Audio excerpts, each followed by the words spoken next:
intensiku pertama sekali dulu datang ke IKJ untuk belajar seni itu inginnya belajar musik sebenarnya. Tapi sekolah musik IKJ di tahun 87, 88, 89 itu peminatnya sedikit banget. Kadang-kadang sebelum film lo main di bioskop aja, penonton itu kan udah bisa ngejudge film lo sekarang karena metode-metode mengkomunikasikan film yang sangat, alhamdulillah sih ya, bersyukur, yang ekspresinya sampai kayak aduh gue gagal gitu belum pernah.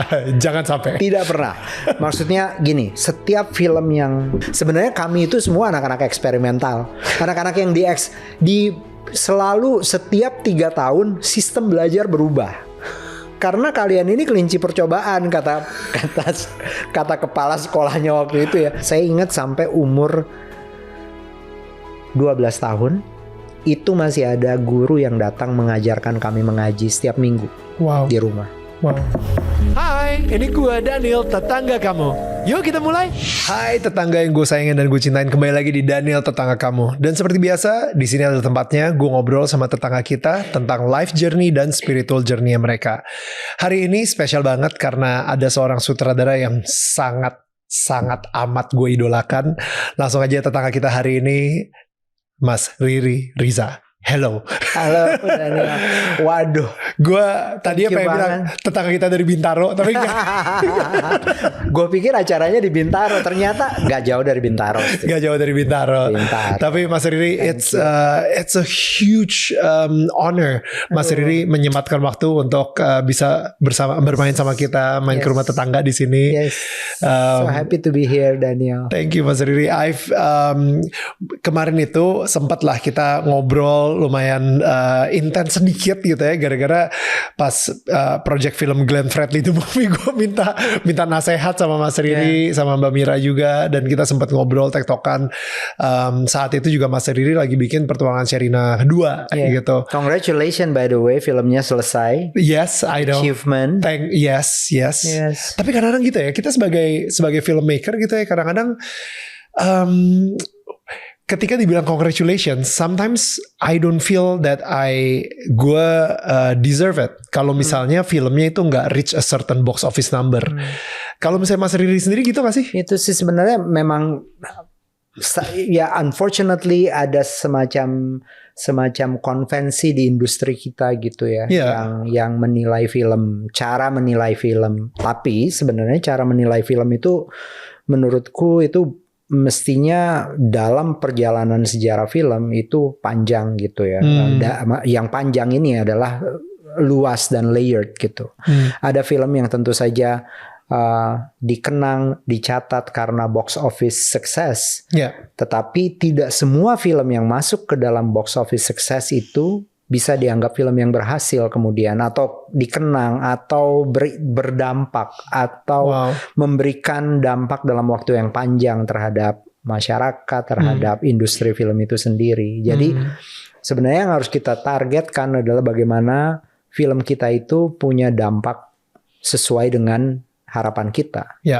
Being a filmmaker, tentu saja memilih sebuah cerita. Justru yang penting adalah motivasi kita. Kenapa ini film harus dibikin? Kenapa film ini penting untuk sekarang? Urgen, punya momentum, like all the visionary works gitu. Jadi soal penonton, kemudian dia akan tumbuh dengan sendirinya over the course of time. Ya, saya sekarang sedang menyelesaikan atau akan memutar film saya terbaru, Rangga dan Cinta, yang sebenarnya adalah sebuah karya yang didasarkan pada sebuah film berjudul Ada Apa Dengan Cinta. 23 years ago, can you imagine? Betul. Tapi di tahun 2025 ini kami kayak menemukan lagi bahwa karya yang kami buat 23 tahun yang lalu itu relevan untuk diceritakan lagi sekarang. Tentu saja dengan bentuk dan gaya yang berbeda. Tetapi karena apa? Karena film itu punya dampak yang besar gitu. Dan kami yakin ketika dia dibuat hari ini, dia akan memberikan dampak yang besar bagi generasi baru sekarang gitu. Itu sebenarnya yang penting. So mudah-mudahan Daniel nggak merasa bahwa apapun ya yang dibuat di dalam sebuah industri film yang memang ternyata bukan cuma hiburan ini, itu standarnya hanya pencapaian tiket box office penonton, gitu. You have to feel it more, and of course setiap film pasti ada proses belajar ya. Betul. Dan soalnya gini, aku menarik banget ketika Mas Riri bilang congratulations, the movie is done, dan habis itu bisa ditayangin gitu. Dan itu sebenarnya udah achievement yang luar biasa banget. Oh my goodness. Ya kan, the fact that itu udah ada di 21, ditonton sama ratusan ribu orang, and I feel like sebenarnya itu udah achievement in its own. The fact that gue bilang iya karena bikin film itu berhadapan dengan monster. It's so hard, it's not easy. Udah bikin filmnya susah, belum tentu bisa ditayangin di 21 juga gitu, nunggu tanggal tayang. Belum tentu ketika udah dapat tanggal tayang, udah tayang, belum tentu bisa bertahan seminggu gitu. Kadang-kadang 3 hari tiba-tiba udah dilupakan gitu. Jadi kayak wah, dan padahal ini film yang lo bikin dengan keringat dan usaha dan lain-lain, tapi akhirnya ada netizen yang tiba-tiba ngomong, nggak suka. Kita udah bikin ini 2 tahun guys proyeknya. Nggak suka cuy. Gak usah, males ngapain nonton gitu segala. Wah gila, itu kayaknya benar-benar tersayat-sayat banget. We're there for 25 to 30 years already. Kami Miles, saya dan Mira Lesmana. Kami mengalami berbagai challenge itu sudah lebih dari 25 tahun sejak kami membuat film Petualangan Sherina yang diputar di bioskop pertama kali tahun 2000 itu. Saat belum banyak yang percaya dengan kenapa sih kita perlu film Indonesia. Waktu kami membuat film itu, praktis film Indonesia yang diproduksi, yang dirilis per tahun itu ada sekitar kurang dari 10 judul. Oh wow. Kurang dari 10 judul. Maksudnya itu dampak dari krisis ekonomi, krisis politik, plus waktu itu memang terlalu jauh bioskop itu dari publik gitu. Dan sementara ada televisi yang TV swasta itu kurang lebih beberapa saat sebelum reformasi itu lagi tinggi-tingginya. Jadi kami membuat film karena kami percaya bahwa dulu waktu kita kecil, film itu adalah momentum keluarga. Itu jadi kayak collective activities gitu. Persis kayak pergi piknik gitu. Dan film itu isinya adalah sesuatu yang mengangkat spirit kita, mengangkat ke rasa syukur kita sebagai manusia, sebagai family gitu. Itu yang kemudian membuat kita terus-menerus menjalankannya despite the challenge. Apalagi sekarang sih Mas Riri, karena nggak tahu ya, sebagai filmmaker dengan ada drama Cina misalnya yang dia nonton di handphone aja, ada orang semuanya udah nontonnya di handphone, dan kenapa Mas Riri tetap percaya sama orang pergi ke bioskop sekarang ini? Ya, bioskop itu, film yang diputar di bioskop itu adalah sebuah pengalaman. Cinema is an experience. Dan dia sudah melalui ujian yang panjang untuk menemukan kayak tempatnya untuk dinikmati dan dialami. I guess itu sih. Ada banyak konsep cerita yang menyadarkan kita terus menerus ya, karena film itu sebuah medium yang paling transnasional, paling cosmopolitan, paling going through different kind of culture gitu. Orang bisa menonton film Jepang di Amerika, orang bisa menonton film Amerika di Italia dengan subtitles. Film Indonesia juga sekarang sudah mulai diputar di mana-mana, dan tentu saja kita mengkonsumsi film dari manapun. Itu sudah hampir sama lamanya dengan kemerdekaan negeri ini, if not longer, because I'm doing research. Wow, ternyata tahun 1895 film diputar di Paris, 1897 film diputar di Surabaya, di Batavia, di Semarang. Ya, maksudnya itu betapa cepatnya film menjadi populer di mana-mana. Interesting. Cinema tentu saja sudah mengalami berbagai ujian. Dulunya silent, begitu masuk ke suara, Orang yang membuat film silent udah jadi format itu, diiringi piano, diiringi orkestra. Kalau di Indonesia diiringi keroncong gitu. Itu tiba-tiba pada panik kan. Betul. Aduh gila, ini gimana caranya kita menyesuaikan diri. And then tersesuaikan lah. Ada bentuk-bentuk film yang baru. Kemudian tiba-tiba the invention of televisi. Orang sudah merasa selesailah film. Orang sekarang bisa nonton kok film-film bagus di televisi sambil duduk bersama keluarga gitu ya, di tempat sambil makan, sambil minum, bla bla bla. Tapi tetap aja orang menemukan the large format is different experience than the small format. And then beberapa tahun ini kita mengalami digitalisasi, streaming platform yang membuat orang yakin bahwa wow, ternyata kita bisa menonton film berkualitas dengan aktor-aktor besar di dalam format di handphone kecil. Di handphone kecil dan tapi apa yang terjadi? Ternyata para pembuat film atau produsen yang membuat untuk platform ini malah perlu banget untuk memutar filmnya di bioskop dulu sebelum bisa dinikmati atau menjadi sesuatu yang bermakna di layar digital platform ini yang bisa ditonton bahkan di layar cellphone kita.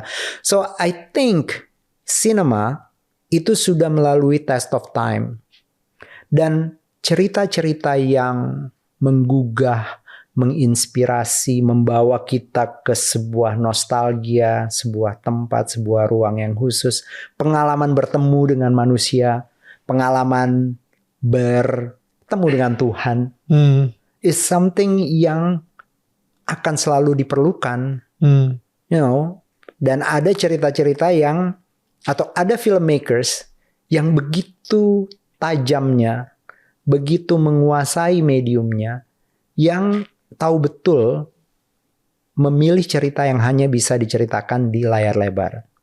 Dan ada dengan teknologi, dengan you know skill mulai dari writing, acting dan the production itself, membuat film dengan daya pikat yang khusus.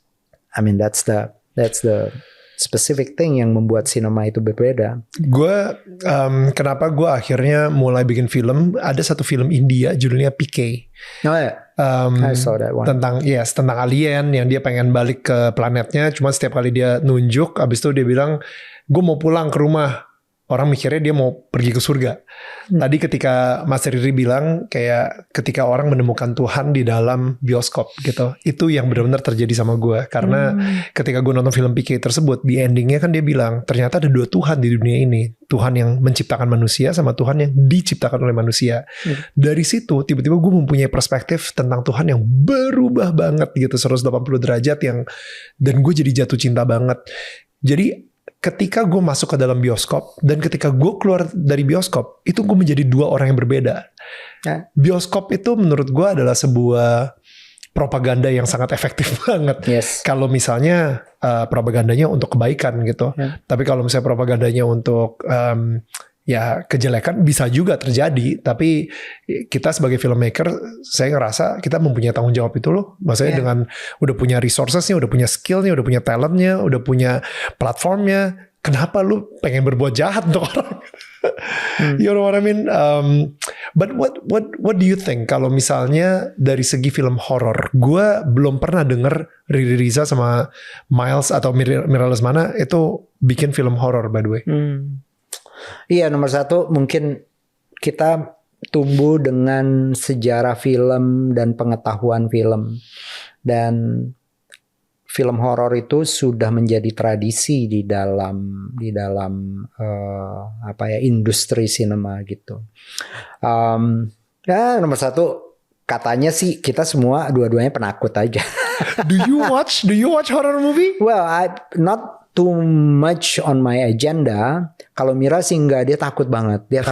Dan susah nih kalau gue kerja sama produser yang ya dia udah kayaknya dia udah punya environment dan dia udah punya kayak sistemnya sendiri yang menilai film apa yang menginspirasi dia, mengaspirasi dia, dan film-film apa yang dia hindari karena dia agak-agak merasa gue takut banget, gue nggak mau gitu. Nah itu yang nomor satu. Jadi Mira is not a big fan. Kalau gue ya kayak gue melihat bahwa mungkin persepsi penonton umum tentang film horor itu adalah sesuatu yang mungkin tidak terlalu gue yakini ketika gue mau membuat film. Oke. Maksudnya gini, kadang-kadang di dalam film horor istilahnya apa ya? Kayak logika dari mana dramatic impact itu terjadi bukan hal yang penting lagi. Oke. Yang penting dramatic impact-nya. Right. Nah, sementara di dalam prinsip-prinsip gue menulis atau membayangkan, menciptakan sebuah scene as I'm a director, I have to create a scene gitu ya. Kenapa misalnya sebuah ruangan harus gelap gitu? Ya gue harus gue selalu berpikir tentang logikanya gitu. Gue harus berpikir very simple thing like that. Kenapa gue memilih sudut ini untuk gue jadikan lokasi syuting? Gue punya logika-logika gue sendiri yang didasarkan pada pengetahuan gue tentang Indonesia, tentang iklim kita, tentang ritme orang-orang kita hidup gitu. Nah, cerita horor atau film genre horor yang mungkin kita kan harus memulai sesuatu ya Daniel. Begitu kita mau bikin sesuatu itu kita harus brainstorm gitu. You know, we never arrive in that aja. Belum pernah tiba aja pada sebuah brainstorm yang dimulai dengan gini nih ceritanya. Ada sebuah rumah yang kosong yang sebuah keluarga tiba-tiba mobilnya mogok di depan rumah itu, dan mereka harus masuk ke rumah itu, dan mereka terjebak ke dalam situ, dan semua series of event terjadi yang berpuncak pada 13 yang mati, tinggal satu yang survive. You know, something like that. It's, you know, belum pernah sampai ke kami dengan apa ya, dengan kayak mobil lu mogok ya, first thing you do telepon lah, cari bengkel atau apa gitu, bukan ke rumah guys gitu. Jadi logika itu kan ya, atau belum misalnya sih gitu betul. Misalnya tiba-tiba di lorong gelap, abis itu ada suara anak kecil ada kecil lewat, lu kabur, bukan lu datengin. Lu kabur, lu cabut, lu buka tuh pintu, lu kabur gitu, bukan kayak ada apa sih ya gitu kan. Makin lu nyalain lampunya dulu gitu. Ada banyak film horor yang sepertinya mungkin berhasil ya. Misalnya kayak gue pernah nonton film Jepang gitu ya, yang bicara tentang how seorang single mother yang mulai tertekan secara ekonomi, kemudian menemukan bahwa anaknya mulai lebih sering bicara pada mantan suaminya, kepada ayahnya gitu, yang sudah meninggal, split gitu. No, they're split basically, and then they started to si perempuan yang terganggu ini akhirnya memilih harus mencari rumah yang paling sederhana untuk mereka tinggali, and then they start to see a black hole yang kayak di rumah kan sering tuh ada kayak titik hitam yang merupakan bekas, entah itu kayak sewerage, saluran pembuangan air yang bocor menciptakan hitam yang makin lama makin besar gitu, and then kondisi emosional dia, psychologically dia yang mulai melihat lubang kecil itu makin lama makin besar dan makin mengganggu, dan then itu menjadi sesuatu yang menakutkan. So kadang-kadang gue bisa menikmati itu.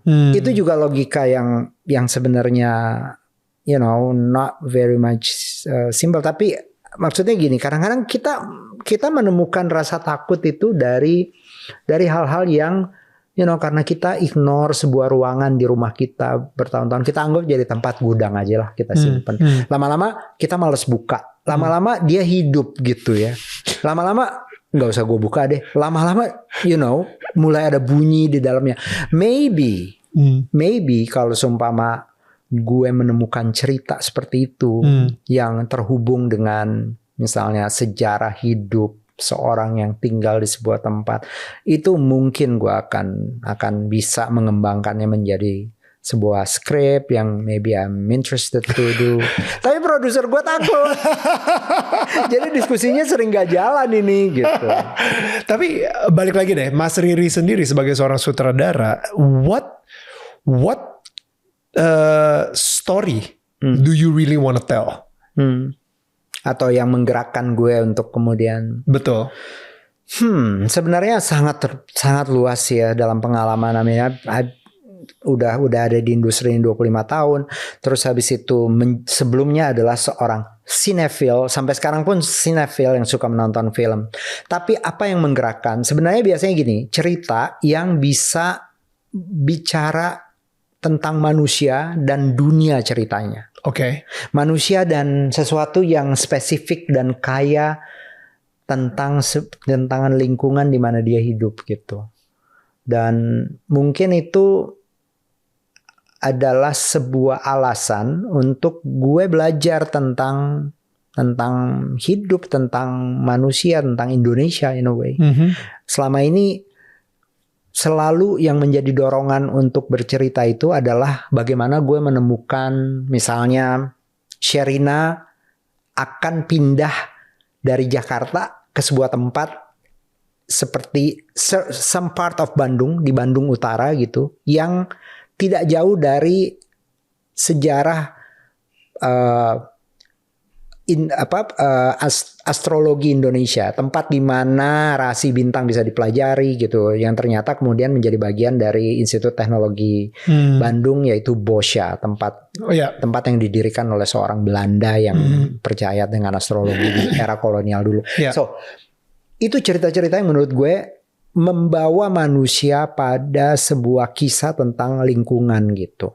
Dan kemudian bisa membuat kita bercerita tentang Indonesia yang kaya dan berbeda-beda. You know, tentang lingkungan, tentang adat istiadat, tentang keberagaman gitu. Itu cerita yang menurut gue selalu menggelitik gitu. Cerita yang sangat manusia banget lah. Manusia dan bicara tentang hubungan manusia dengan tempat dia hidup. Manusia dan hubungan manusia dengan asal muasalnya, dengan sejarah lingkungannya, sejarah adat istiadatnya gitu. Itu selalu menjadi sesuatu, and at the same time menjadi sebuah gambaran tentang kita hari ini. Cerita yang gue selalu minati itu adalah cerita yang tentu saja bisa terjadi tahun 50-an kayak film Gi gitu.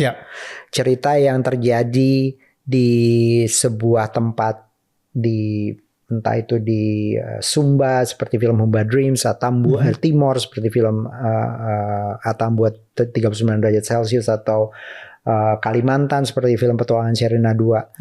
Dia bisa terjadi di mana aja, tapi sesuatu yang mengingatkan kita, menyadarkan kita tentang krisis, situasi, challenge of our life today. Itu sih yang gue biasanya tipe cerita yang gue mau ceritakan, atau gue excited untuk tell the story, karena belum apa-apa gue udah membayangkan, wow, it's gonna be an interesting cinematography. It's gonna be an interesting look. You know, color palette-nya akan menarik gitu. Wow. Gue bisa punya kesempatan bekerja dengan wajah-wajah yang tidak gue temui sehari-hari. You know, the look of the people, penggambaran ruangnya gitu. Gue bisa meletakkan kamera gue di atas bis kota gitu, yang adalah kehidupan orang, keseharian orang Indonesia sekarang gitu, yang mungkin jarang digambarkan di dalam kebanyakan film Indonesia gitu. Itu sih gitu. Banyak ya Neil ya, range-nya banyak, tapi intinya itu story about human and their environment. What was sebagai seorang Riri Reza sendiri gitu, di mana Mas Riri tumbuh di Makassar, lahirnya di Makassar, tumbuhnya di Makassar sampai umur menjelang remaja di Makassar. Oke, di Makassar juga sampai akhirnya baru ke Jakarta ya, by the way. Iya, ke Jakarta SMP, SMA, kemudian belajar film di Jakarta. Betul. Hidup di Jakarta sampai sekarang. Di IKJ dan sampai sekarang akhirnya mengajar di IKJ juga gitu. Jadi gue penasarannya kalau misalnya tadi kayak Mas Riri bilang soal kehidupan dan lingkungannya, kalau misalnya ada orang pengen bikin film tentang Mas Riri, how would you narrate that movie? How would I imagine? How would you imagine? How would you narrate it? Iya.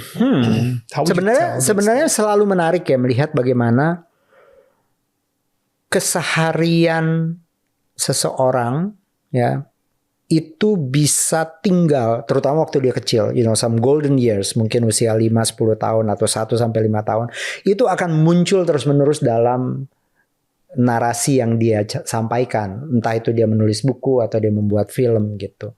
So I imagine kalau I will tell the story, somebody will tell the story of my life, dia akan melihat bagaimana lingkungan yang I prepare for myself is something yang selalu ada di dalam kehidupan kecil gue.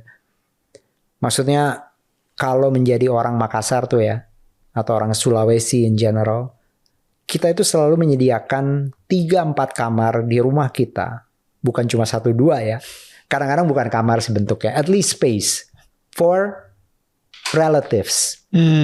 Orang-orang yang datang dari kampung kami di Enrekang sana atau di Makassar sana, di Goa gitu, tempat ibu nyokap gue dulu lahir, datang untuk tinggal.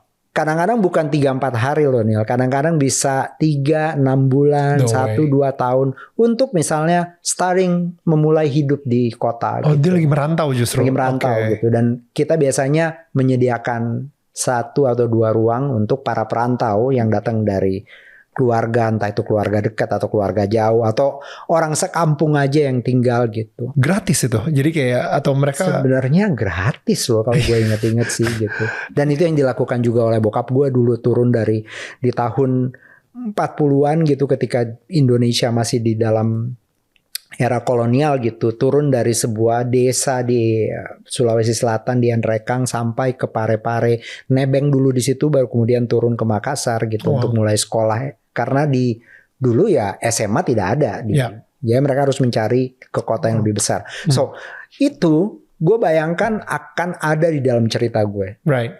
Bagaimana pola-pola hidup yang komunal itu mempengaruhi hidup gue gitu. Proses belajar gue itu terjadi karena gue selalu punya interaksi dengan berbagai lapis manusia, berbagai macam jenis manusia yang kadang-kadang tentu saja orang yang tadinya numpang di rumah kami itu, hidup di rumah kami kemudian bisa sampai menyelesaikan S3-nya misalnya. Amazing. Dan kemudian menjadi seorang yang penting bagi komunitasnya gitu. Itu hal-hal demikian itu yang gue bayangkan bisa menjadi sebuah penggambaran ya. Dan bagaimana pertumbuhan ilmu pengetahuan, interaksi sosial itu menjadi inspirasi untuk kita selalu bikin apapun. Kayaknya film itu tanpa kita sadari, tentu saja it's a form of entertainment ya. Ketika kita nonton film, kita lihat misalnya kita dikenalkan dengan 2 tokoh yang kemudian saling tertarik, kemudian menciptakan sebuah konflik dan apa gitu. Tapi sebenarnya dia bicara tentang sesuatu yang sangat luas. Kenapa si karakter ini bisa terjadi? Apa bisa menjadi gitu. Kenapa karakter yang ini bisa menjadi gitu. Dan itu ternyata dipengaruhi oleh banyak hal eksternal ya, lingkungannya, keluarganya, pendidikannya dan lain-lain. Dan itulah yang membuat cerita menjadi punya logika gitu dan menarik, relatable, engaging gitu. Itu karena manusianya itu terbentuk oleh pengaruh-pengaruh lingkungan dan lain-lain gitu. So itu yang saya yakin menjadi daya tarik bagi gue untuk bergerak terus gitu. Mas Riri waktu kecil itu ketika banyak tamu-tamu datang tinggal di rumah Mas Riri gitu, they tell you stories, mereka bercerita ke Mas Riri, ini Mas Riri lagi kecil gitu ya. Sampai akhirnya Mas Riri sendiri juga bisa mempunyai pemikiran sendiri, oh di Goa itu mungkin seperti itu kali ya hidupnya. Atau exactly, maksudnya itu satu hal yang selalu mempengaruhi dan intuitively selalu akan ada di dalam proses gue bekerja dan proses gue menulis dan apa yang gue tulis gitu. Itu akan tinggal dan ada terus. Kadang-kadang not necessarily bercerita, tapi minimal membuat gue terbiasa dengan keberadaan berbagai macam manusia dan keberadaan lingkungan yang mempengaruhi pembentukan diri gitu seseorang. Nah itu karakter di film tuh. Setiap karakter yang gue potret di film atau gue tulis di dalam skenario itu pasti karakter yang harus tergambar berbagai dimensinya. punya kekayaan gitu. Itu yang gue rasa membuat film itu mungkin medium yang paling cocok buat gue. Ya. Karena film itu tidak seperti misalnya seni pertunjukan teater atau apa yang punya keterbatasan ruangnya ya. Film itu bisa masuk gitu ke dalam karakter. Bisa tiba-tiba kita ngobrol begini terus karakternya melihat ke kiri, kemudian pindah kameranya memperlihatkan apa yang dilihat. Jadi tiba-tiba dia bisa menjadi point of view subjek dari si subjek gitu. Dan lebih gila lagi, kameranya bisa berbalik untuk menunjukkan reaksi gue, reaksi subjek yang melihat ini. Dia bisa berubah wajahnya, dia bisa berubah pikirannya, bisa membawa dia pada sebuah state of emotion yang baru lagi gitu. Itu sih gitu. Dan ya gue pikir itu satu hal yang membuat film itu selalu exciting gitu. Kita bukan cuman ngelihat dari point of view-nya ya, tapi kita bahkan bisa masuk ke dalam pikirannya juga. Betul. Sering dia cuma mukanya diem aja, tapi kita bisa mendengar pikiran dia. Aku tidak percaya. Gila. itu dan itu apa yang terjadi terhadap karakter di dalam film. Ini dalam sejarah kita bisa nonton banyak sekali film klasik baik dari luar maupun dari Indonesia yang dibuat oleh sutradara-sutradara yang hebat dan penting itu. Dia bisa menceritakan sebuah periode dalam waktu 2 jam. Dia bisa menceritakan perubahan manusia dalam sebuah cerita yang terjadi dalam 1 malam. Misalnya. Ya, dia bisa menceritakan Indonesia dari biografi seorang atlet misalnya. Seperti kita nonton film Susi Susanti. Thank you. Itu kita bisa bicara tentang gila ya bagaimana misalnya cara pandang yang melihat stereotipe ras gitu. Itu merupakan ironi yang terus-menerus terjadi di masyarakat kita gitu. Wow, Mas Riri nangkep loh biografi Indonesia dari kacamata seorang atlet. That's exactly what Susi Susanti is all about. Bukan biografi Susi Susantinya. Kita bicara tentang Indonesia. Indonesia sebenarnya tentang SBKRI-nya gitu. Mas, kalau misalnya kita ngomongin soal karakter ini, bagaimana cara Mas Riri menjelaskan karakter Rangga dan karakter Cinta? Mungkin di film ini maksudnya siapa sebenarnya Rangga dan siapa sebenarnya Cinta? Sebenarnya ini sebuah konsep yang menurut saya sangat original dan unik ya. It's a teens film, teens drama, tapi dia bicara tentang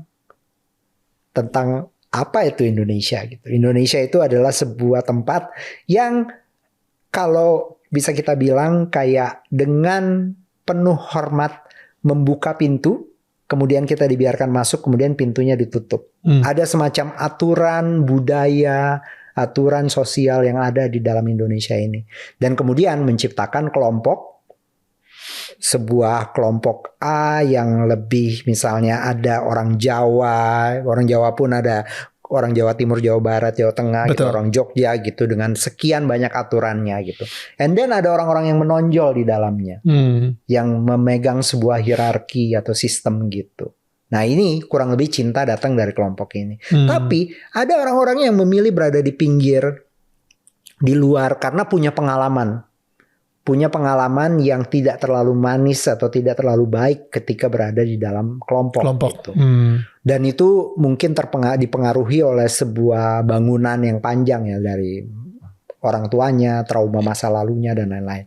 So basically it's a story about group against individuals gitu.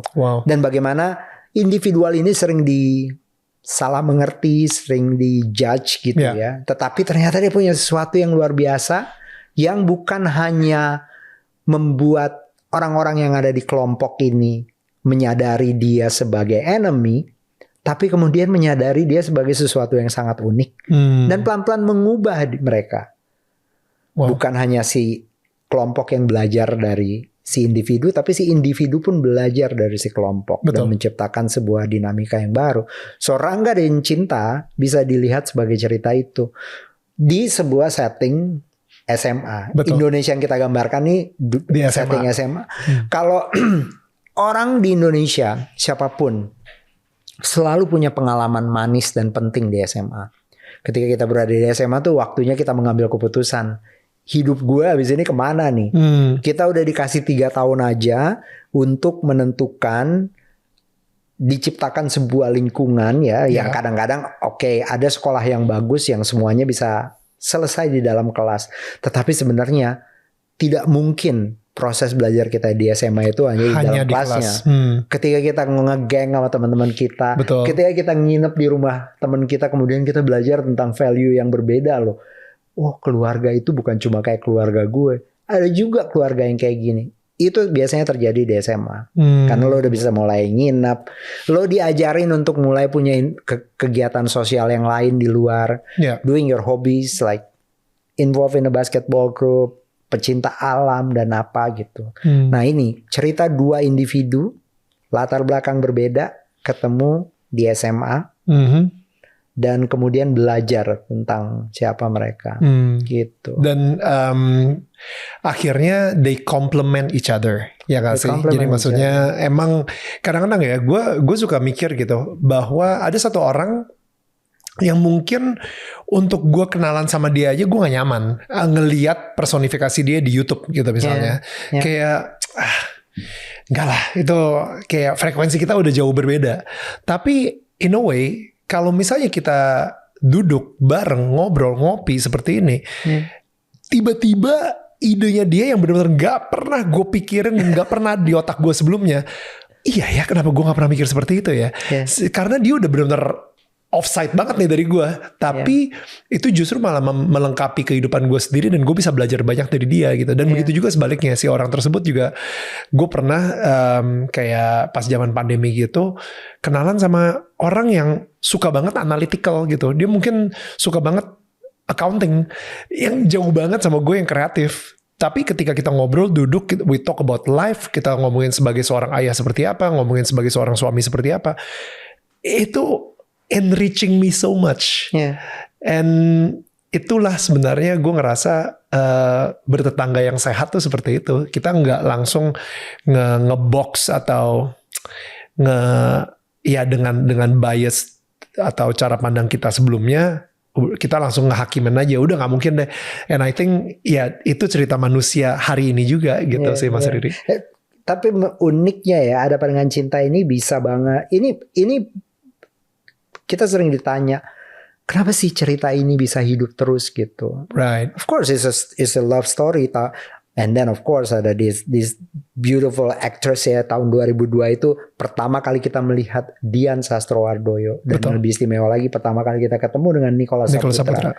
Dan mereka menjadi kayak klasik penggambaran couple of of the century gitu. The first 25 years of our abad 21 di Indonesia itu salah satu ikon yang mungkin kita bisa bilang pop culture itu adalah Dian dan Nico sebagai Rangga dan Cinta di film Ada Pandangan Cinta. Tapi sebenarnya kenapa itu bisa works? Itu justru karena dunia ceritanya. Rangga digambarkan seorang outsider yang memilih berada di pinggir dan gak mau masuk ke tengah. Gak usah deh gitu. Dia jago bikin puisi, tapi dia gak mau ikut lomba bikin puisi. Semuanya jadi berantakan ketika sahabatnya dia, which happen to be penjaga security perawat sekolah, memasukkan puisinya dia untuk ikut lomba gitu. Hidup dia berubah tiba-tiba dan dia pikir, aduh ngapain sih, gue gak peduli banget yang namanya lomba-lomba ini. Gue cuma mau ada di sini untuk bisa baca buku, mengikuti pelajaran dan gak go home. Tapi itu kan seperti sebuah sikap atau attitude yang sebenarnya sangat dirindukan oleh society gitu. Ada orang-orang yang justru memilih dengan keahliannya, dengan semua yang dimilikinya, memilih berada di pinggir aja deh. Gue selesain tugas gue sebaik-baiknya, and then gue ke pinggir. Tetapi sometimes, destiny, universe membutuhkan lo untuk masuk. Untuk mengubah sebuah pemikiran sebuah community gitu. Dan itu yang terjadi dengan Rangga. Dan itu yang gue yakin juga membuat cerita ini kayak cerita yang mewakili banyak orang gitu. It's not. It seems like a simple boy meet girl genre ya yang ada di tradisi penceritaan, mau di novel, sastra sampai film. Tapi this one is different karena dia bicara tentang bagaimana outsider mengguncang, sebuah masyarakat. Dan itu sebenarnya bukan pilihan dia. Dia bukan outsider yang tiba-tiba memutuskan gue kemarin selalu ada di belakang, kali ini gue mau masuk, mengubah keadaan. Bukan kayak gitu. Dia masuk karena dijorokin. Dia masuk karena dijorokin, and then dia he happened to be good. Dan dia ketemu seseorang yang bukan orang sembarangan juga. Cinta girl is somebody yang kok kayaknya gue nggak butuh, tapi kok gue jadi kayak sering lihat-lihat keluar jendela mikirin kemana tuh orang kemarin ya gitu. So itu dynamic yang menurut gue menjadi kekuatan dari film ini. Makanya dia menjadi klasik, makanya dia jadi relevan. Dia menjadi tontonan setiap 14 Februari for some couples. Can you believe that? Wow. Ada orang yang gue temuin yang cerita, kami tuh setiap tanggal 14 Februari harus nonton Ada Pernikahan Cinta. Kenapa? Ya karena kita waktu pertama kali jadian itu memutuskan nonton itu dan kita merasa gila ini kita banget gitu. Oh wow. Anaknya mereka Rangga dan Cinta gitu. Tapi Mas Riri sendiri punya ketakutan gak sih kalau misalnya ya kita ngelihat ya AADC 1 abis itu AADC 2 AADC 2 itu kayaknya box office-nya gila-gilaan banget sih. It was amazing after berapa tahun ya? 14 tahun. 14 tahun, right? Dari yang pertama. Nah, sekarang Rangga dan Cinta di mana aktornya bukan Nico sama Dian. Iya, so are you worried gitu kayak wah gimana nih kalau misalnya nggak se-box office AADC 2 atau bahkan nggak se-box office Milimamet gitu. Jadi sebenarnya nih gini, kita percaya bahwa yang membuat cerita ini penting untuk kita ceritakan lagi adalah justru karena karakternya, karena ceritanya Cinta dan Rangga bukan Nico dan Dian. Bukan Nico dan Dian. Dan itu juga selalu menjadi prinsip kita ketika mulai memikirkan, of course it's not going to be Dian sama Nico karena it's a reborn, it's a rebirth gitu. Kita ingin kembali menemukan generasi baru aktor Indonesia yang usianya kayak dulu Adinia Wirasti, Ladia Sheryl dan Dian Sastro ditemukan gitu ya. Pertama kali bekerja bersama kami. Mereka tuh 15-19 tahun, tidak punya pengalaman berakting, bukan datang dari latar belakang dunia hiburan. Kita melihat kemungkinan itu dengan sangat terbuka. Bukan berarti kita tidak menolak bertemu dengan yang sudah berpengalaman, tapi kemungkinan bahwa kita menemukan aktor baru itu justru sesuatu yang sangat menggoda kami gitu, bahwa ini adalah kesempatannya. Karena kita mencari Rangga dan Cinta, kita mau menggambarkan sikap seorang cewek perempuan muda yang punya confidence luar biasa, punya kemampuan berbahasa yang bagus, punya skill sosial yang sangat memukau karena jadi pemimpin geng cewek-cewek yang menonjol di sekolah gitu. So itu yang menjadi cue pertamanya. Dan Rangga adalah seorang outsider yang memilih menyepi di pojokan sekolah gitu, menulis puisi-puisi yang powerful gitu. Dan itu yang kita cari. Dan itu yang ingin kita ciptakan kembali gitu. Wow. Nah, ketika kemudian pertanyaan-pertanyaan seperti itu datang, kita yakin bahwa film ini atau cerita ini adalah cerita yang akan relevan. Paling utama adalah untuk yang bernostalgia tentang Rangga dan Cinta tentu saja. Gitu. Penggemarnya Rangga dan Cinta, mereka akan pasti menemukan perspektif yang baru. Nomor 2, the teens now, the Gen Zs gitu. Karena ini dimainkan atau diperankan atau dialami oleh the Gen Zs. Pemain-pemain ini kan semua rata-rata sekarang they're in their 90s, in their 80s gitu, 18 gitu, 19 and 18 years old. Mereka tuh orang-orang anak-anak muda yang membawa pengalaman dan kepekaan mereka ke dalam peran ini gitu. Dan tantangan itu kita alami, dan we found some selections of assembles of anak-anak yang Jasmine Nadia, Katiana Mawira, Daniela Tumiwa, Kiandra Sembel dan Lea Princi yang menjadi geng cinta dan semuanya punya pesona yang menurut gue tuh very powerful. Selain acting mereka menyanyi. Itu juga satu hal yang sepertinya menjadi nilai yang berbeda dibanding di originals gitu. Karena mereka semua ini bisa mengartikulasikan perasaannya lewat nyanyian. Oh wow. They sing very well.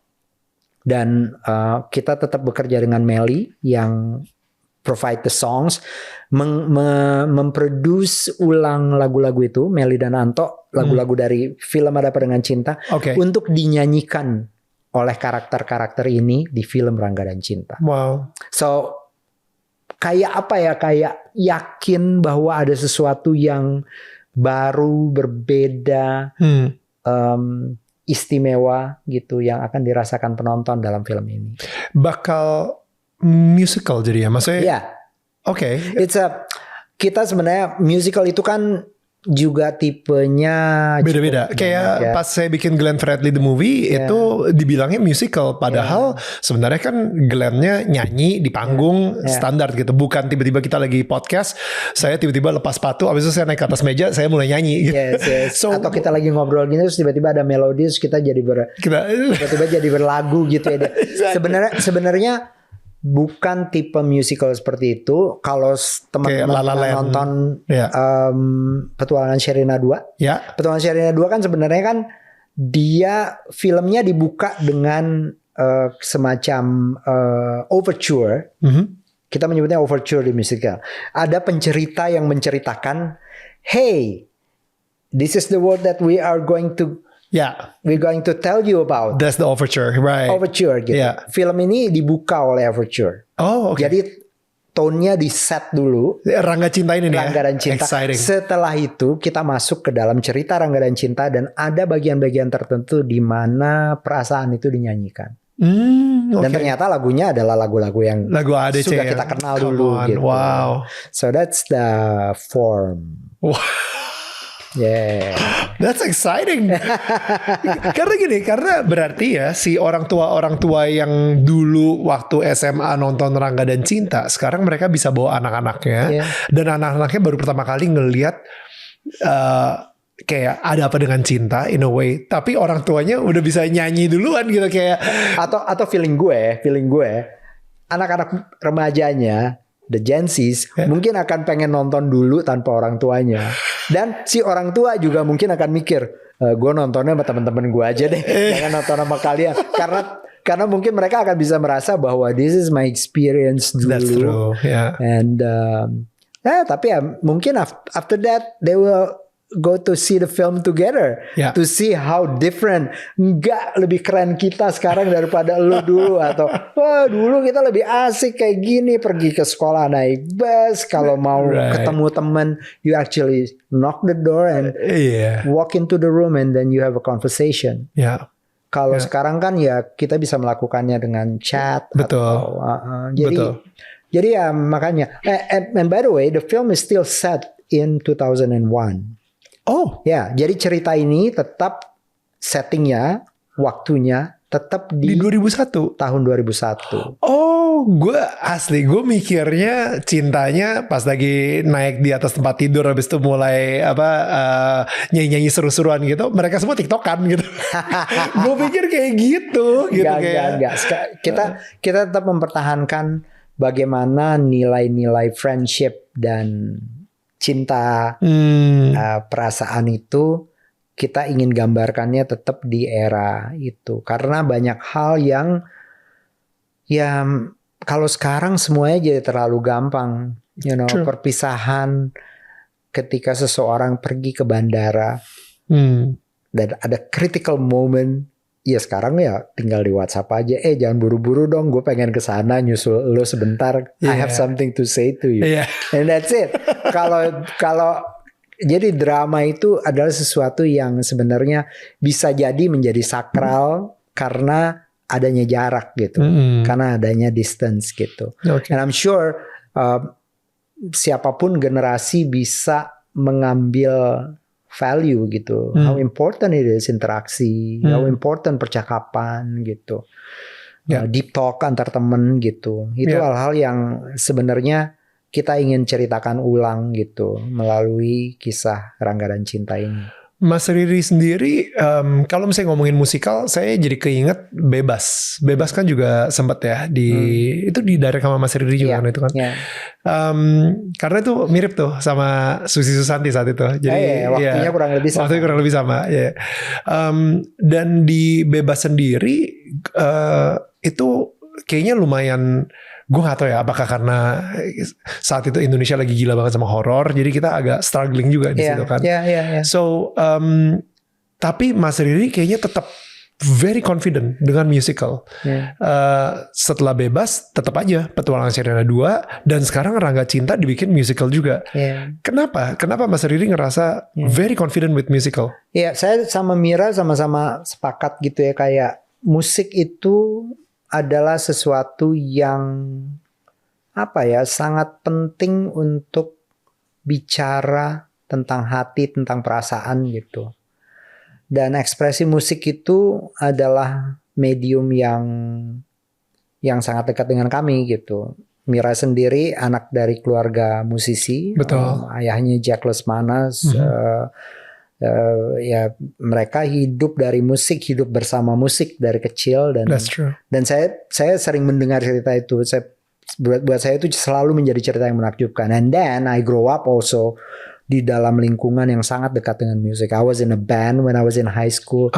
Intensiku pertama sekali dulu datang ke IKJ untuk belajar seni itu inginnya belajar musik sebenarnya. Tapi sekolah musik IKJ di tahun 87, 88, 89 itu peminatnya sedikit banget. Jadi akhirnya gue mau mendaftar sekolah musik sedang tidak menerima mahasiswa. Jadi oleh seorang senior yang duduk di depan kampus itu, dia bilang, lo mendingan ke situ tuh. Tuh ada jurusan sinematografi. Kalau lo mau belajar musik, lo belajar sinematografi juga, lo akan belajar musik anyway gitu. Oh oke gitu ya. Udah gue ke situ dulu baca bukletnya. Wow, this is amazing. Ada editing, ada art direction, ada sinematografi, and then ada mata kuliah music film. Ya udah gue belajarin aja dulu deh gitu. Gila. Itu benar-benar sejarah Indonesia, sejarah perfilman Indonesia berubah gara-gara satu orang gitu yang nyuruh. Siapa tuh orang? Dan masih ada sampai sekarang, masih sering ketemu kami. Terus intinya gitu ya, begitu masuk ke sinematografi, itu hidup gue berubah. Ternyata yang gue cari selama ini, yang ingin gue pelajari selama ini adalah film. Tapi sejarah film itu tidak terlepas dari musikal. Right. Maksudnya film-film pertama yang memukau publik itu adalah film-film musikal. Hollywood Golden Era tahun 30-an itu ditandai dengan karya-karya penting kayak dari Frank Sinatra, dan many musicals yang terjadi, Singing in the Rain. Terus masuk ke era 50, 60-an. Tahun 50-an kita sudah mulai bikin film musikal. Ada film Tiga Darah, Asrama Darah yang berpengaruh bagi pasar, sangat kuat. Dulu tuh ada sutradara founding father-nya film Indonesia. Kalau dia bikin film nggak laku, kemudian dia punya ide bikin film yang musical, it works in the market. Selalu menjadi daya tarik gitu. Tapi dalam perjalanannya kemudian musikal itu mungkin agak sedikit lebih complicated daripada film biasa, karena semuanya harus dibikin dulu ya. Musiknya harus dibikin dulu, harus direkam dulu, kemudian baru di syuting filmnya sesuai dengan skenario yang sudah dirancang dengan nomor-nomor musik. Jadi prepnya agak lebih panjang daripada film biasa. Kami tumbuh dengan itu. I think I went to see film, dulu ada penyanyi Cica Kuswoyo, anaknya keluarga Kus, yang selalu dengan mungkin setiap 5 tahun, setiap 3 tahun itu melahirkan sebuah film musikal gitu. And then of course kemudian ya dalam perjalanan udah mulai belajar film, sering banget gue diundang ke festival film di luar negeri. Kalau kita datang ke sebuah negara yang punya gedung teater, dan sedang ada pertunjukan musikal, gue selalu cari kesempatan untuk nonton. Dan itu dipengaruhi oleh Mira, karena Mira tuh ngefans banget sama pertunjukan musical Broadway, West End di London. Right. Jadi kami sering banget nonton itu. Nah dari situlah sebenarnya pengaruhnya, how impactful ya, music, Sound of Music, yeah. West Side Stories gitu. Sampai yang lebih modern ya. Terakhir 2 tahun yang lalu kami pergi sama-sama nonton film judulnya oh my God, it's a big film in Cannes. Pokoknya film yang sebenarnya genre-nya tuh crime drama, tapi disampaikan, diceritakan dalam format musikal. It's so amazing. Ada teknologi baru yang digunakan. Ear monitornya itu bisa disembunyikan di dalam telinga, wireless. Jadi musiknya bisa di playback secara real time di telinganya si pemain, dan si pemain bisa bernyanyi sambil bergerak. Jadi kita tetap ada suaranya. Dia duduk, dia bergerak, dia jalan dari situ tanpa harus ada suara musik di playback gitu. Right. 2 tahun yang lalu waktu bikin Petualangan Sherina, kami harus masih pakai speaker playback gitu. Sekarang udah nggak harus lagi waktu bikin film Rangga dan Cinta. So ini perkembangan teknologi dari waktu ke waktu itu yang selalu mengembalikan kami pada let's do a musical. Karena nih, and when you do a musical, Daniel, proses kreativitasnya itu ya, mulai dari menulis skrip, kemudian menciptakan lagunya, kemudian berproses bersama aktor dengan musik dan koreografi. It's full of joy. You know, it's like kita tuh terhibur dari hari ke hari gitu, dan it's very emotional. Ketika menyutradarai pun it's a very emotional moment selalu gitu. Jadi ya kami selalu kayak sepakat bahwa it's a genre, it's a bentuk film yang kami nikmati prosesnya gitu. Ya, mudah-mudahan kita masih bisa terus membuatnya ya. Pastinya. Gue ngerasa ya Rangga dan Cinta ini kayak I think another option, bukan option ya, sorry, another bilangnya apa ya? Alternatif lah. Alternatif dengan IP yang udah kuat obviously, dan kayak bebas aja itu kan IP baru tuh, IP baru dengan musik-musik. Tapi gue jadi penasaran sih. Jadi kalau Mas Riri sendiri tuh pernah nggak sih Mas Riri ngerasain, aduh, gue gagal nih bikin film. And what make you say that, or what make you feel like that gitu? Alhamdulillah sih ya, bersyukur yang ekspresinya sampai kayak aduh gue gagal gitu belum pernah. Jangan sampai. Tidak pernah. Maksudnya gini, setiap film yang gue bikin, yang gue jalani bersama ini di Miles gitu, semuanya itu dimulainya dengan intensi yang sangat kuat dan sangat dipersiapkan dengan baik. Jadi ketika bisa dibikin aja, when we arrive on our first day of shoot, after 6 to 12 months of preparation, it's a celebration. Kita tuh udah kayak, we made it, our first day. Kita bikin selamatan, kita potong tumpeng, we hug each other that this is our first day. Itu udah pencapaian. Wrap the shoot, it's another pencapaian. And then we process again editing, selesai editing, oh my God, it's another pencapaian. Jadi semuanya tuh berupa perayaan dan perayaan every day. Sampai the first day of dia main di bioskop gitu. Nah tentu saja bioskop ini, penonton ini jadi ujian. Dan kadang-kadang sekarang bukan unfortunately, adalah reality kita sekarang. Kadang-kadang sebelum film lo main di bioskop aja, penonton itu kan udah bisa ngejudge film lo sekarang. Karena metode-metode mengkomunikasikan film yang sangat rely on social media, rely on lots of pre-marketing gitu. Dan marketing yang extensive dan heavy. Membuat film lo kadang-kadang bisa dijudge bahkan sebelum sampai ke bioskop. Dan lo harus punya mental yang lebih kuat aja gitu. Kadang-kadang judgingnya itu udah sampai kayak tingkat yang kayak, no, I'm not going to see this, so sorry. Ya nggak sih? Ini not my choice. Kayaknya sih enggak deh. Pemainnya habisnya looknya kayak gitu, kayaknya enggak deh. Gue nggak akan nonton. Oh my God gitu ya. Dan kadang-kadang mau nggak mau tuh melintas-lintas gitu di depan karena we are in social media to communicate with you, Betul. with our future audience. Nah, kadang-kadang ada perasaan kayak oh my god, berat banget gitu, yang membuat dia kayak ternyata atau minimal membuat kita merasa gini, oh my god, ada salah ini gue gitu, strategi gue dalam mendekati cerita ini yang kurang tepat, sehingga dampak yang gue rasakan ini kadang-kadang ya, we do this from time to time. We like to watch our films with audience. Kita suka banget berada di tengah-tengah audience menonton film kita sendiri gitu.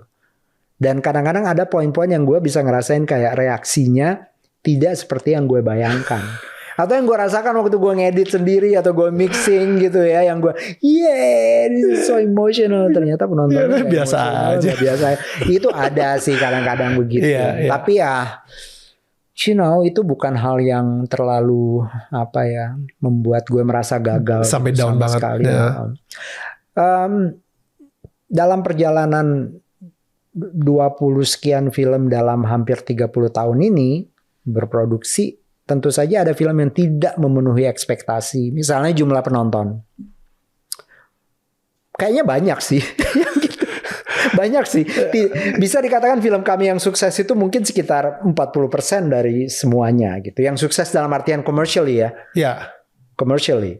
Selebihnya itu banyak yang di situ. Di bawah ekspektasi lah. Di bawah ekspektasi. Tapi it's semua upaya, semua all the best that we could itu sudah diberikan kepada film itu, and bukan cuma gue sendiri sebagai sutradara, gue ngerasain semua aktor, art director, cinematographer semua bekerja full. Jadi ya selebrasinya itu adalah ketika dia selesai dan menjadi sesuatu yang kita lihat dan kita bayangkan gitu. Ini gue sebenarnya sih lagi nyari nasihat buat diri gue sendiri ya.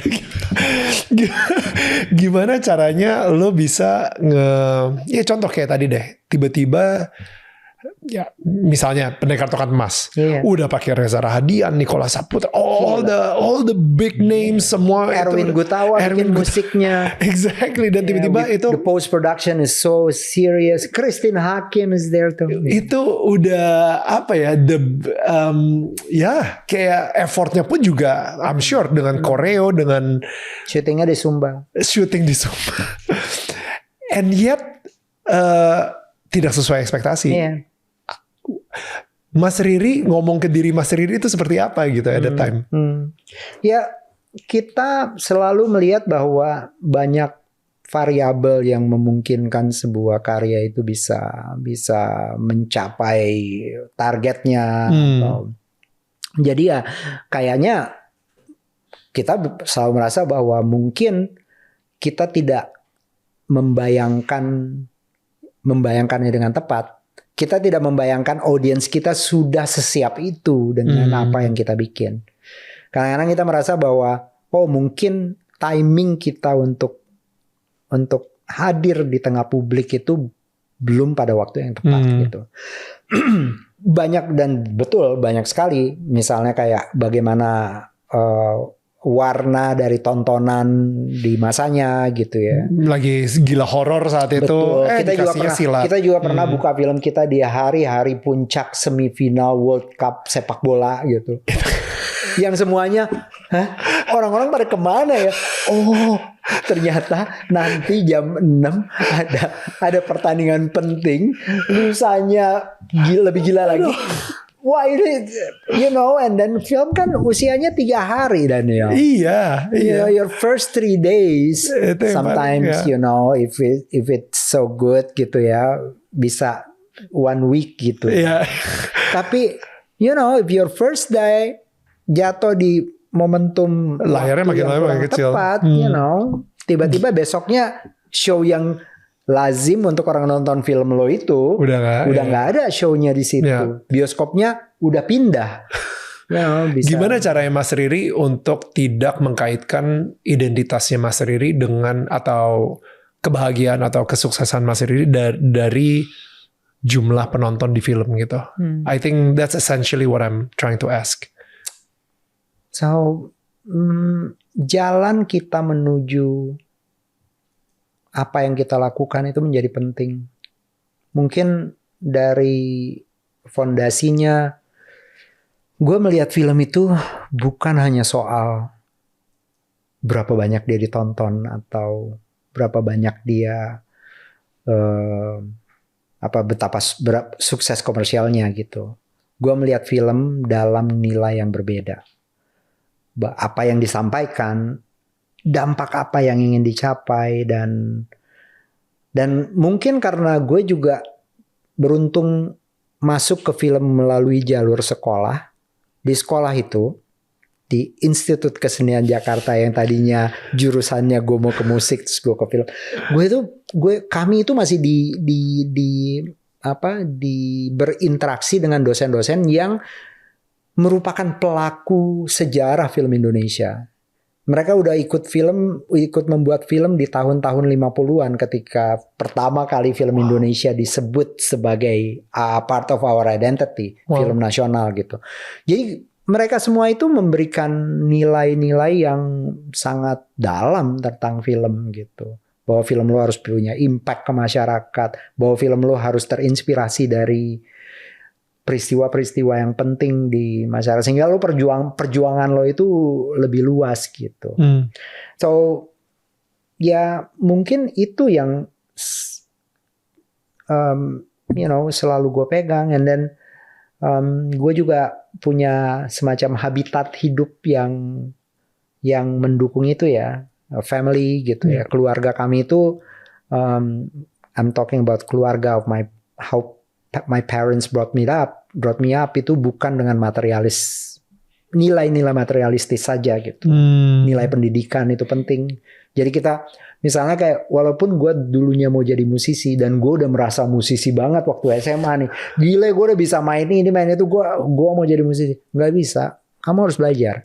Maksudnya kan bisa langsung aja. Enggak. Kamu harus belajar. You have to go to university, ke sekolah tinggi untuk belajar musik gitu. Jadi nilainya memang nilai yang ada dari keluarga gitu. Foundational. Foundation itu harus ada gitu, dan itu mungkin yang awalnya ya semua, dan aspirasi-aspirasi yang diberikan atau diekspos kepada diri gue sejak gue kecil, remaja dan menjelang dewasa itu adalah nilai-nilai yang lebih tinggi gitu, di atas materialisme. Cuma gitu. Ya bukan sekedar materialistik sih. Maksudnya kalau gitu, kalau misalnya Mas Riri nggak pernah ngerasa, aduh gila gue gagal nih. Kita balik lagi ketika seseorang tuh lagi pengen bikin film tentang biografinya Mas Riri misalnya. When was the lowest time of your life then? Kalau misalnya bukan di film gitu. Nah, from time to time ada waktu itu, Daniel. Let me tell you, sebenarnya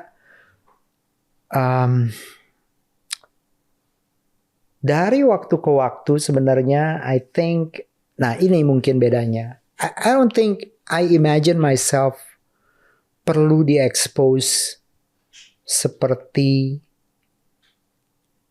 how you imagine somebody yang dibikin biografinya. Oke. Gimana nih menceritakannya? Of course, ada bagian dari diri gue yang sudah menjadi milik publik, atau minimal ada film-film yang gue sutradarai yang berpengaruh terhadap kehidupan banyak orang, ditonton banyak orang, dalam artian kemudian berpengaruh pada hidup banyak orang. Dan mungkin karena itulah urusan-urusan hidup gue mungkin akan menjadi urusan banyak orang juga gitu ya. Absolutely. Ya, so kalau ditanya apa lowest point, di setiap proses berkarya ada krisis. Oke. Pasti yang membuat kita bertanya-tanya apakah ini benar, apakah ini tidak. Gue yakin dalam proses-proses berkarya, mencipta, ada saat-saat yang gue harus mengambil pilihan-pilihan yang sulit gitu. I have to communicate sesuatu yang tidak enak kepada orang lain gitu. Itu sering terjadi. Ada saat yang kita merasa setelah membuat sebuah karya yang penting, karya-karya kita berikutnya tuh kayak loh kok makin jauh gitu. And it happens to me few times sebenarnya. Kalau diingat ya, setelah membuat film yang sangat sukses, film pertama gue itu sebenarnya film yang sangat signifikan dampaknya, Petualangan Sherina. Right. Sebelumnya tidak ada film yang ditonton di Indonesia yang tercatat ya, yang lebih dari 1,5 juta penonton. Right. Belum ada. Ada film-film besar, maksudnya of course kita punya kayak cerita kayak film-film box office dulu seperti misalnya film-film Warkop gitu ya, yang dulu setiap lebaran diputar gitu, atau film-film seperti Sahur Sepuh gitu ya di Indonesia.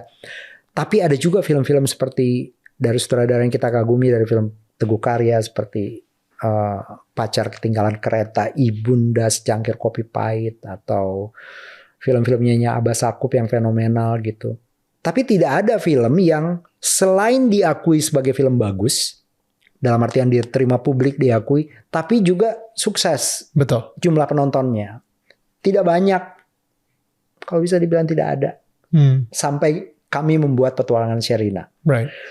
Setelah Petualangan Sherina, sebagai sutradara, gue membuat film-film kecil yang adventurous, dan penontonnya itu makin lama makin kecil gitu.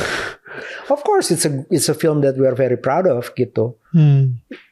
Gi misalnya, itu adalah film yang misalnya pertama kali memotret aktivis mahasiswa dan kebetulan dia keturunan Tionghoa. Betul. Yang dibuat dengan ambisi atau production value yang betul-betul diperhitungkan dan baik gitu.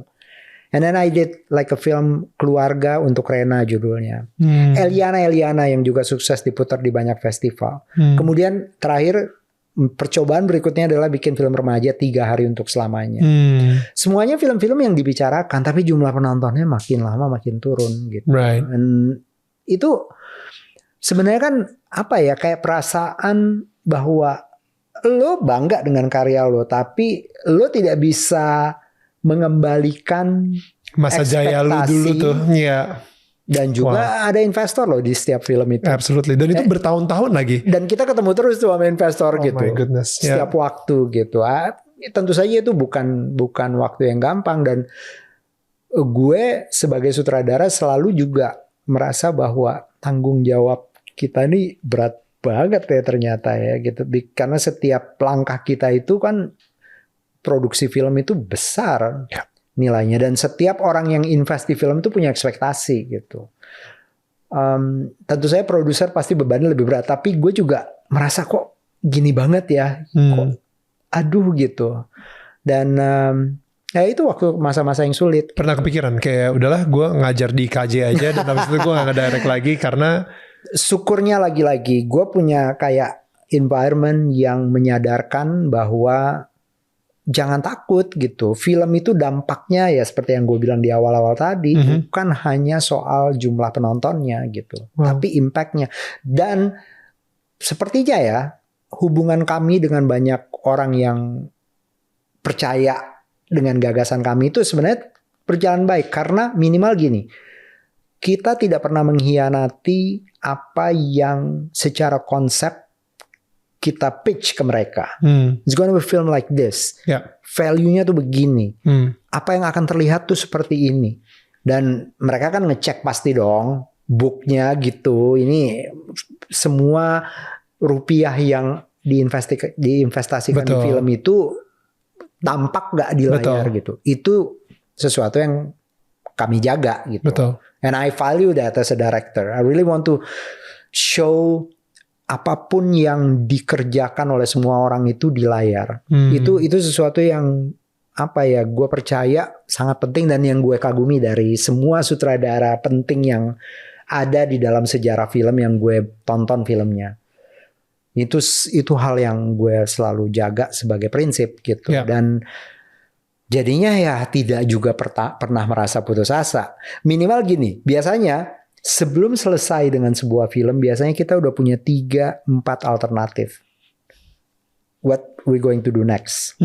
Itu yang selalu terjadi antara gue sama Mira, syukurnya gitu. Kayak apa ya? Kayak tidak mau menjadikan kesuksesan atau kegagalan atau ketidakberhasilan atau target-target dari film yang selesai sebagai patokan untuk mengerjakan yang berikutnya, karena it's a totally different, you know. Jadi gue biasanya kepala gue tuh udah mulai terisi dengan sebuah ide yang lain lagi sebelum film yang ini selesai gitu. You know, it's very important. Karena the next project, kalau misalnya tergantung dari jumlah penonton, the next project tuh bisa either berantakan atau bagus. That's a filmmaker datangnya as a failure or as a successful gitu. Exactly. Dan kalau kita lihat dalam sejarah film Indonesia juga, ada banyak pembuat film yang mendedikasikan dirinya secara sungguh-sungguh. Dan gue bersyukur jalan gue terbuka untuk belajar tentang mereka. Kayak Usmar Ismail dan perusahaan film pertama Indonesia namanya Perfini begitu. Karir produksi mereka cuma 20 tahun. Tapi dalam 20 tahun itu mereka tuh membuat film-film yang penuh warna dan bicara soal Indonesia, baik itu dari yang terinspirasi dari sastra, terinspirasi dari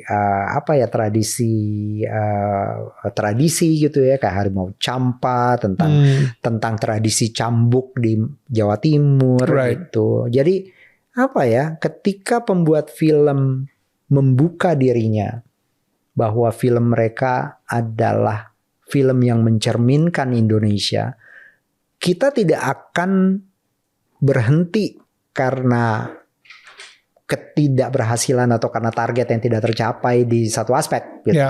Karena film kita tuh kayak kerja seni yang memang punya resiko, memang punya, dan resikonya adalah itu nggak ditonton. Betul. And Teguh Karya, Pak Teguh itu bikin film dari waktu ke waktu, filmnya tuh berbeda terus gitu. Tentu saja dia nggak pernah bikin film horor juga, tapi film drama yang dia bikin biasanya bicara tentang ambisi-ambisi manusia Indonesia di tengah perubahan yang terus datang ke kita. Dan bagaimana misalnya itu berdampak pada keluarga, pada sahabatnya, pada dunia kerjanya gitu. Jadi dari film tuh we learn so much about ourselves. Gitu. Dan itu yang membuat film nggak berhenti pada satu level ya rasanya ya. Satu lagi. Please. Film itu, industri film ini, pekerjaan ini telah memberi so much to me. So much for me. You know, dari film pertama. Can you imagine? I made a very successful film on my first try. Movie. Dan itu change the whole industry. Well, my whole life basically. You know, gue bisa belajar lagi. Gue bisa travel. Gue bisa menyekolahkan anak. Gue bisa menyediakan atap buat rumah gue. You know, it's like gila, rasa syukur yang luar biasa. And I enjoy my life. Bekerja membuat film itu kayak apa ya? Kayak the best job in the world. Menjadi film director itu it's like a best job in the world. One off maybe.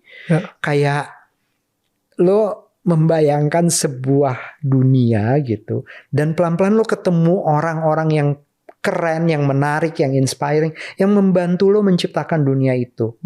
And then we work together, and then we laugh, we cry, we travel. Kita pergi ke New York bikin Ada Peringan Cinta 2 sama Nico, sama Dian, and then we work in Brooklyn. We rent an apartment untuk menjadi tempatnya. We work in one of the coolest coffee joint di Brooklyn gitu. Dan itu jadi kayak gila ya. Gue bisa bikin ini gitu. On the 15 years of my career gitu sebagai pembuat film di masa itu. And gila sih. What more can you expect kan? Dan tadi ketika Mas Riri bilang orang bisa merasakan Tuhan di dalam bioskop. Kayak relationship lu sendiri dengan Tuhan tuh seperti apa emangnya? Well, dari kecil apa ya, keyakinan bahwa ada sesuatu yang sangat besar yang menjadikan hidup ini berjalan itu sudah menjadi bagian dari nilai-nilai di keluarga sih. Ya dari kecil. Tentu saja yang kami datang dari Sulawesi Selatan. Ayah orang Enrekang, ibu orang Makassar, Goa.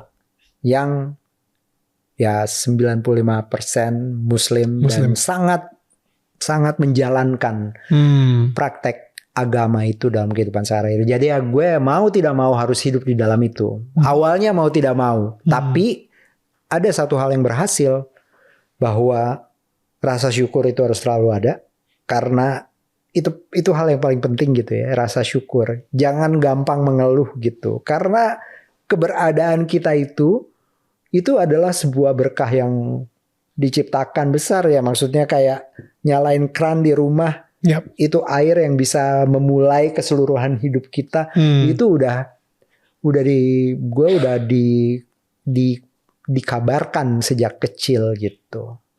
Nah, rasa syukur itulah yang selalu gue hidupi. Gue kalau ada nilai keberadaan Tuhan, kebesaran Tuhan dalam semua proses hidup gue, itu adalah betapa banyak jalan atau pintu yang terbuka dari waktu ke waktu. Mulai dari paling simpel, menemukan seorang teman kerja gitu ya, yang bisa memberi gue rasa nyaman dan punya value yang kurang lebih sama gitu ya. Dari pertama in film gitu ya, dengan Mira kita bekerja udah more than 30 years. Yang kedua, menemukan keluarga yang tepat gitu ya. Lingkungan keluarga tepat ya, you know, my wife, and then having 2 boys gitu, yang kita bisa menjalaninya dengan baik. Everybody is very healthy, you know, sampai hari ini gitu. Menemukan jalannya juga semua gitu. Cita-citanya mau jadi gini, and then dua-duanya mau jadi musisi by the way. Musisi, dan jalan terbuka untuk mereka bisa sekolah musik gitu. And then they create in our small environment di dalam rumah gitu. So apa ya, kayak semuanya itu hidup dalam jalan yang dibuka gitu. Dan my mom itu dari kecil sebenarnya yang paling dia ajarkan itu adalah kadang-kadang bukan cuma berdoanya, tapi rasa syukurnya gitu. Wow. Jadi sebelum meminta, berterima kasih dulu gitu, bersyukur dulu. Itu yang hidup banget gitu. Jadi sangat-sangat penting. Of course dalam aspek lain mungkin itu bisa terjadi karena di rumah kami juga dengan sangat ketat, at least sampai usia remaja. Saya ingat sampai umur 12 tahun itu masih ada guru yang datang mengajarkan kami mengaji setiap minggu. Di rumah. Itu tidak di semua keluarga loh itu. Tapi my dad itu tidak juga mengajarkan bahwa agama adalah segalanya. Maksudnya, I didn't go to Islamic school, for example. I went to very, very democratic and open, inclusive school. Yang zaman itu udah ada ya? Sorry, ini lu ngomongin IKJ atau? Enggak, SMP, SMA. I was in, gue belajar di lab school dari gue kecil sampai SMA. Tidak pernah pindah sekolah. Dari SD, SMP, SMA sekolahnya sama. Sebenarnya itu sekolah yang sangat terbuka. Namanya lab school dari dulu, itu namanya sekolah laboratorium kependidikan. Jadi sebelum terminologi Inggris ini datang di tahun-tahun 90-an, namanya SLK dulu, Sekolah Laboratorium Kependidikan. Akhirnya jadi lab school. Sebenarnya kami itu semua anak-anak eksperimental, anak-anak yang selalu setiap 3 tahun sistem belajar berubah. Karena kalian ini kelinci percobaan, kata kepala sekolahnya waktu itu ya. Jadi berubah lagi nih sistemnya. Dulu modul, nggak ada guru di kelas, kita dikasih modul, and then you take your time belajar sendiri. Kalau lo cepet, lo bisa nyelesain modul 1, lo pindah ke modul 2. Kalian yang lambat tinggal di modul 1 selama 1 semester nggak akan naik kelas gitu. Jadi kita semua punya sistem program kita. That's the kind of school I went to. Sangat mandiri, dan tidak terlalu kayak religius gitu ya. Tidak ada sistem agama yang diindoktrin, sangat demokratis dan terbuka. Itu tapi kalau di rumah betul. Kami tetap harus ada momen-momen yang ya berdoa sebelum makan. Ketika kita kebetulan my dad is a civil servant ya, pegawai negeri. Kadang-kadang dia tugas di luar kota lama, tapi setiap kali pulang ada kesempatan, rasa syukur itu selalu dirayakan. Keberadaan itu dirayakan dengan mengucap syukur dengan itu. So rasanya sih Daniel, I think that's my kehadiran Tuhan itu sih gitu. Dan dalam praktek filmmaking, menemukan cerita seperti petualangan Sherina, menemukan dan mantap diri untuk membuat sebuah film yang tentang seorang tokoh yang dulu tuh kita kalau ketemu orang eksperimen nih. Halo, kamu kuliah di mana ini? Kamu tahu Sohoki nggak? Enggak. Oke, orang pertama. Kenal hoki nggak? Enggak. 2. Sampai 10 orang paling yang kenal hoki itu paling 1 gitu. Ya. Tapi tetap loh, my producer Lasmani tetap kekeh. Kita bikin film gitu. Dan itu menjadi proses yang kayak sekolah tentang sejarah sosial politik Indonesia.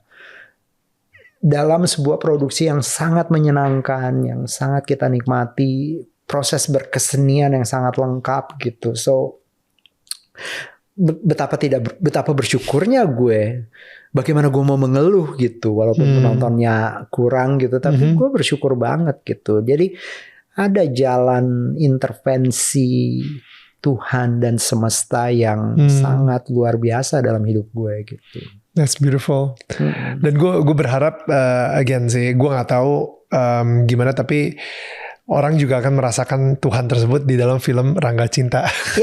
Karena I believe that Tuhan tuh adalah cinta. So in a way dengan cinta, Rangga cinta gitu.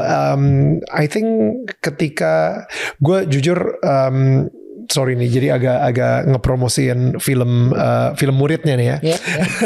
Film Sore itu, gue percaya banget kalau misalnya gue merasakan Tuhan banget sih ketika nonton film Sore. Ketika gue ngerasa dicintain banget.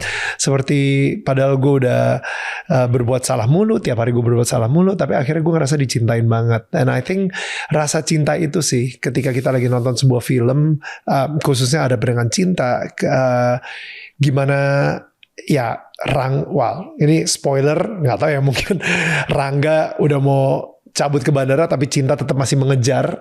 I think that's kayak cinta Tuhan ke kita gitu, yang kemanapun kita pergi Tuhan akan terus mengejar kita seperti layaknya cinta mengejar Rangga gitu. Dan juga gue percaya bahwa kita orang-orang yang bekerja di dunia kekaryaan, dunia penciptaan, penulisan, film, drama gitu ya, and this, you know, you introduce values gitu. Kita itu sebenarnya ditunjukkan keberadaan Tuhan kan. Maksudnya gue percaya bahwa Tuhan itu tentu saja Tuhan adalah cinta. Menunjukkannya, tapi Tuhan juga berada di tempat-tempat yang sering kita tidak lihat, atau di tokoh-tokoh yang tidak ingin kita lihat. Wow. Nah itu juga satu hal yang buat gue kayak sebuah misteri ya, kayak kenapa gue bisa membuat film di Atambua. You know, we live in Jakarta, hidup dalam kehidupan yang super sibuk. Kita tiap hari bekerja di dalam dunia film yang sibuk. You know, in a way it's a sangat metropolitan, kosmopolit dan mapan gitu. Terus kenapa satu hari gue mendapat kesempatan untuk berkunjung ke sebuah kota yang di ujung banget Indonesia, berbatasan dengan negara Timor Leste di Timor, negara yang mungkin 90% Christian gitu, dengan berbagai problem sosial yang mereka hadapi gitu. Dan gue bertemu dengan orang-orang yang menceritakan hidupnya ke gue, karena waktu itu kita bikin film dokumenter, so we interview people dan melihat dampak pecahnya Timor, Pulau Timor itu dari jadi 2 negara gitu. Karena mereka dulu tinggal di, punya paman, punya om, tante yang sekarang kalau mereka mau berkunjung ke paman, om, tante ini, mereka harus pakai paspor. Gila, karena it's a different. Atau mau memakamkan kakek mereka yang meninggal di sini, tapi pesan kakek, saya mau dimakamkan di desa kelahiran saya, harus ngurus visa bla bla bla gitu. Dan itu kehidupan yang baru gitu sama sekali. So kita dapat sebuah kesempatan untuk memotret sebuah tempat yang sedang berubah. Terus tiba-tiba, you know, it grows on you dan lo jadi pengen bercerita tentang mereka gitu. Menurut gue, Tuhan menunjukkan itu ke gue. Menunjukkan bahwa, you know, manusia itu begitu beragamnya, tetapi pada saat yang sama begitu sama ratanya gitu di mata Tuhan gitu. Dan gue bertemu dengan orang-orang yang gue tidak bayangkan. Ini luxury yang luar biasa. Gue pembuat film Ada Perenggan Cinta, atau gue pembuat film Laskar Pelangi, 3 Hari Untuk Selamanya, yang gue diundang ke festival film di, you know, di Eropa, di Jepang, di Australia, traveling all over the world with my film, masih bisa dapat kesempatan tiba-tiba berada di sebuah desa kecil di perbatasan Indonesia dan menemukan sebuah cerita. Dan menemukan keajaiban hubungan antar manusia yang kemudian bisa jadi film, dan film itu jadi dan many people touched by it gitu. Dan gue juga lagi-lagi gue diundang ke banyak tempat karena film itu. It's like wow gitu. Jadi gue betul-betul merasakan ya, terutama waktu gue tonton sendiri film itu di dalam layar dan gue melihat respons orang, gue merasa it is ini ada tangan Tuhan, ada keajaiban yang membawa gue ke sini gitu. It's beautiful. Dan gue harus tetap ada di sini. Maksudnya gue merasa ini adalah berada di dalam filmmaking adalah sebuah kayak jalan yang memang sudah ditentukan buat gue. Dan ternyata gue bisa hidup darinya, gue bisa bersyukur terus menerus darinya gitu. I find new friends, I met you, gitu. Itu sih. Gue jadi pengen sekolah di IKJ sekarang. Aduh, tapi I really enjoy this conversation. Thank you banget Mas Riri. Thank you. Gue cuma pengen bilang sukses buat Terangga dan Cinta, dan pastinya gue menunggu karya-karyanya Mas Riri juga berikut-berikutnya. Lagi-lagi juga kita harus bersyukur ya. Maksudnya Sore, Yandi, Mita is a phenomenon gitu. Dan mereka generasi baru. Berarti kan regenerasi berjalan ya. We're going to see more films in the next 30, 40 years dari generasi yang lebih muda yang bicara tentang hal-hal yang esensial, yang sebenarnya sangat grounded ya, tapi pada saat yang sama sangat mengingatkan kita pada kebesaran gitu, Tuhan, pada nilai-nilai yang penting dalam hidup gitu. Gitu sih. So I'm very grateful. I'm very grateful to have you definitely in the movie industry di Indonesia. I think the fact that again ya, maksudnya seorang Riri Riza gitu yang udah Laskar Pelangi, Ada Perenggan Cinta, Pertualangan Sherina, tapi tetap masih mau mengajar jadi dosen di IKJ, itu come on, itu butuh kerendahan hati yang begitu besar guys gitu. You know, gue sih nggak bisa mikir gitu ya kalau misalnya kadang-kadang gue mikir ya, pasti jangan-jangan semua orang udah mikir di kampus itu gitu, gila udah waktunya lo nggak ada di sini, udah pensiun gitu. Tapi maksudnya gini, gue tetap berpikir bahwa tentu saja nilai baru itu kayaknya penting untuk didapat. Gue selalu mengajak, ya gue ngajak Yandi datang ke kampus, gue ngajak Edwin datang ke kampus untuk kita share kelas itu supaya ada kemutahiran ilmu gitu. Tapi pada saat yang sama, bayangkan dengan semua pengalaman yang gue punya, dengan semua pengetahuan yang gue bersyukur gue dapat, interaksi gue dengan orang yang salah seorang yang paling penting di industri film gitu ya, produser, aktor-aktor yang besar ini, all this orang-orang yang menentukan jalan dan tidaknya sebuah film. Gue bisa berbagi banyak sekali kepada mahasiswa-mahasiswa yang berharap akan punya karya di dunia film ini gitu. Jadi selama gue mampu, selama gue bisa mengelola waktu gue gitu, I will definitely terus menerus akan berbagi. Bisa di IKJ, bisa juga enggak. Not necessarily harus di IKJ terus atau dalam konteks menjadi dosen tetap terus seperti yang gue status gue sekarang. Tapi gue akan selalu berbagi gitu, karena menurut gue semua pengalaman dan pengetahuan ini ya harus di-share. Jangan sampai stop di lu aja. Iya, betul.